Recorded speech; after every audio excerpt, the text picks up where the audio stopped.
Welcome to our channel. Today we how to authenticate with Twilio APIs using Auth Tokens. Quick tutorial step by step clearly.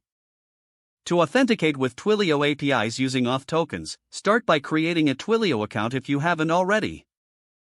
Once your account is set up, log in to the Twilio console. Navigate to the dashboard to find your account's ID and Auth token. These two pieces of information are essential for API authentication. Next, copy your account's ID from the dashboard. Then, locate the Auth token just below the account's ID. Copy the Auth token as well. Now, open your preferred development environment or text editor. You'll need to install the Twilio SDK for your programming language. For example, if you're using Python, run the command pip install Twilio. Once the SDK is installed, you can start coding. Import the Twilio library in your script. For Python, you'd use from twilio.rest import client.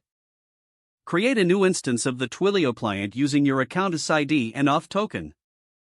For example, use client equals client, your underscore account underscore sid, your underscore auth underscore token. Now, you're ready to make API calls to Twilio. Try sending a test SMS message to verify the authentication. Use the syntax client.messages.create to send your message. Include parameters like to, from underscore, and body in your message. Run your script to see if the SMS is successfully sent. If you receive an error, double-check your account's ID and Auth token for accuracy. Remember to keep your Auth token secure and never share it publicly. With this simple setup, you can efficiently authenticate with Twilio APIs. If the page does not load, refresh the browser or try again in a private or incognito window. Make sure you are using the correct email address, then retype it carefully to avoid small typos.